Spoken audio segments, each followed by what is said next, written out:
Hello, नमस्कार दोस्तों। आप सभी का आप सभी का बहुत बहुत स्वागत है मेरे आज के इस बेहद ख़ास और देसी रेसिपी वाले वीडियो में। आज हम बनाने जा वाले हैं एक ऐसी रेसिपी जिसका नाम सुनते ही मुझे अपने घर की रसोई, मिट्टी की खुशबू और वो पुराने ज़माने का देसी स्वाद जो है वो याद आ जाता है। आज मैं बनाने जा रही हूँ अरबी के पत्तों की स्वादिष्ट, मसालेदार और एकदम देसी पतोड़े। पतोड़े तो आपने सुने ही होंगे, आप लोगों ने खाए भी होंगे, लेकिन आज मैं इन्हें बनाऊंगी बिल्कुल घर के पारंपरिक तरीके से, ढेर सारे मसालों के साथ, ताकि हर एक बाइट में मसाले का स्वाद भी आए। तो आप देख रहे हैं कि मैं क्या क्या इसमें डाल रही हूँ। ये मैंने डाल दिया है इसमें अभी हींग मसाला। इसमें जो है ये देखिए, अरबी के पत्तों का जो है अलग ही स्वाद आता है। सबसे ख़ास बात, इस रेसिपी में कोई बहुत महंगी या बाहर से लाने वाली चीज़ नहीं चाहिए। जो मसाले हमारी रसोई में हमेशा मौजूद रहते हैं, उन्हीं से हम इसका स्वाद इतना ज़बरदस्त बनाएंगे कि एक बार खाने के बाद आप भी कहेंगे वाह भाई वाह, यही तो असली देसी खाना है। तो चलिए बिना देर किए हम शुरू करते हैं आज की हमारी ख़ास रेसिपी, अरबी के पत्तों के मसालेदार पतोड़े। सबसे पहले हमें चाहिए अरबी के पत्ते के पतोड़े, जो सबसे ज़रूरी जो है इस पतोड़ों को बनाने के लिए ज़रूरी है। सबसे पहले पत्तों को अच्छी तरह से मैंने धो के रख लिया है, ताकि इसके ऊपर लगी मिट्टी जो है या कोई गंदगी बिल्कुल ना रहे। पत्तों को धोने के बाद इसे मैंने थोड़ी देर के लिए पानी निकाल के रख दिया, ताकि वो अच्छी तरह से सूख जाए। अब यहाँ पर एक बात ध्यान रखना बहुत ही ज़रूरी है कि अरबी के पत्तों का जो डंठल और पत्ते की मोटी नस अगर बहुत ज़्यादा मोटी है तो उसे हम हल्का सा जो है निकाल देते हैं, यानी उसको चाकू से काट देते हैं, या पतला कर देना ही वो उसका अच्छा रहता है। इससे जो पत्ते जो हैं वो आसानी से, फिर क्योंकि मैंने इसको रोल करना है, आसानी से रोल हो जाते हैं और पकने के बाद जो है वो खाने में भी अच्छे लगते हैं, यानी कि अच्छी तरह से वो पक जाते हैं। और दोस्तों, पतोड़े बनाते समय थोड़ा सा धैर्य भी रखना पड़ता है, क्योंकि इनको थोड़ा टाइम लगता है, क्योंकि ये कोई ऐसी रेसिपी नहीं है कि सारी चीज़ें एक साथ डालकर 5 मिनट में तैयार हो जाएं। तो इसमें थोड़ा समय लगता है, लेकिन ये जब बनकर तैयार होते हैं तो मेहनत पूरी तरह जो है वो वसूल हो जाती है। तो अब आते हैं इस रेसिपी के सबसे ख़ास हिस्से पर, जो है मसालेदार मिश्रण, जो कि मैंने बिल्कुल बना के रख दिया है। बेसन हमारे पतोड़ों को जो है अच्छी तरह बाइंडिंग देगा और मसालों को पत्ते के साथ अच्छी तरह जोड़ देगा, क्योंकि मैंने सारे मसाले जो हैं वो पीस कर, यानी कि ग्राइंड करके डाले हैं। और बेसन जो है और इसमें हम डालेंगे स्वाद के अनुसार नमक, हरी मिर्च, लाल मिर्च का पाउडर, थोड़ा सा हल्दी पाउडर, धनिया पाउडर, थोड़ा सा जीरा पाउडर, और उसमें साथ में डालेंगे हींग। और अब जो हमारे मसालों को सबसे ज़्यादा जो है चटपटे बना देता है हमारे पतोड़ों को, तो उसके लिए मैं थोड़ा सा इसमें डाला है आमचूर पाउडर। अगर आपको खट्टा स्वाद ज़्यादा पसंद है तो आमचूर थोड़ा ज़्यादा भी डाल सकते हैं, लेकिन मैंने इसमें डाला है थोड़ा सा। अब मैं इसमें डालूँगी थोड़ा सा गरम मसाला। मैंने गरम मसाले के इसमें वैसे पत्ते भी डाले हैं, और गरम मसाला जो पीस के रखा हुआ था वो भी डाला है। और दोस्तों, यह मसाले की खुशबू ही बता रही है कि आज बहुत ही कुछ स्वादिष्ट बनने वाला है। अब इसमें ज़रूरत के हिसाब से पानी डालकर मैंने एक अच्छा सा पेस्ट तैयार कर लिया है। लेकिन हमें ये ध्यान रखना है कि जो हमारा पेस्ट है वो बहुत पतला नहीं होना चाहिए। हमें ऐसा पेस्ट चाहिए जो अरबी के पत्तों पर अच्छी तरह फैल जाए और पकते समय अपनी जगह बना रहे। तो देखिए, मैं इस तरह से मैंने सारे के सारे इस पत्ते को जो है अच्छी तरह से पेस्ट से ढक दिया है, और ये बड़ी अच्छी तरह से जो है इसमें लग गया है। अब पत्ते के ऊपर पत्ता रख दिया है।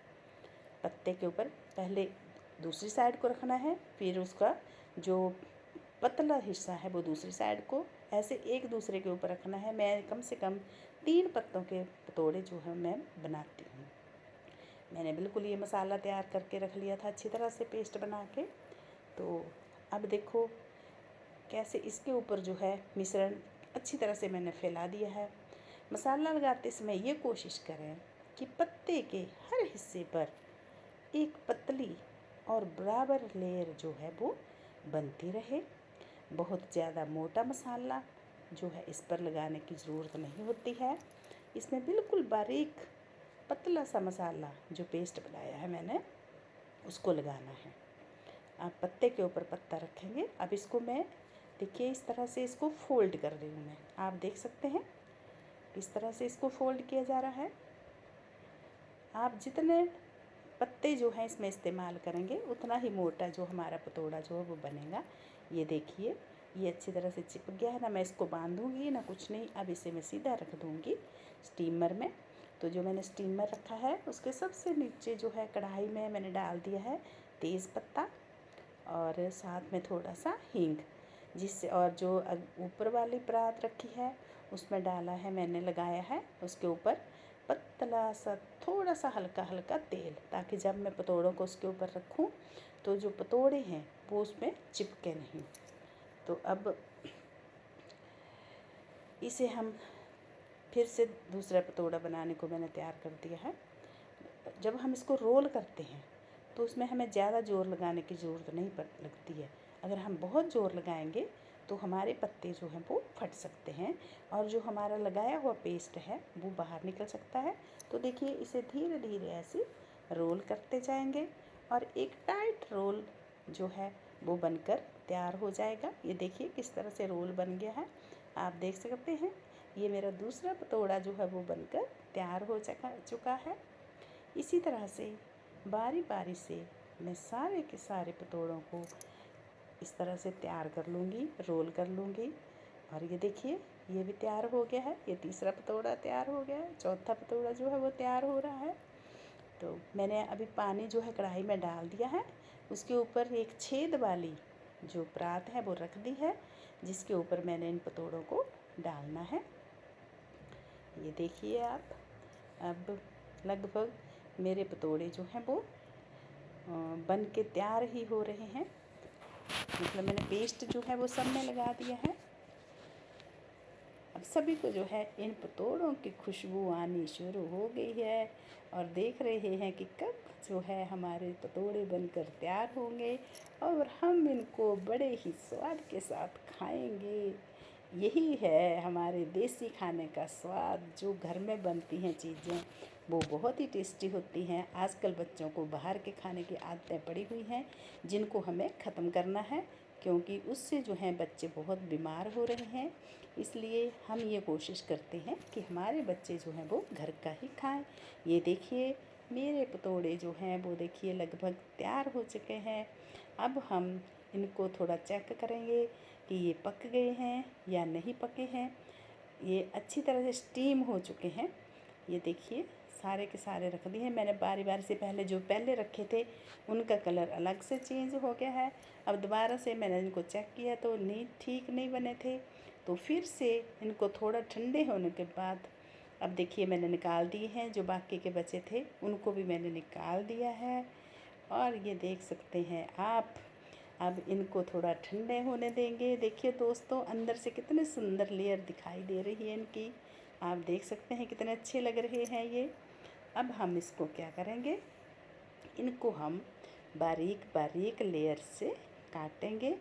ये देखिए इनको मैंने काट दिया है और देखने में कितने सुंदर लग रहे हैं और मन कर रहा है कि जल्दी से इनको खा लें। देखिए वाह।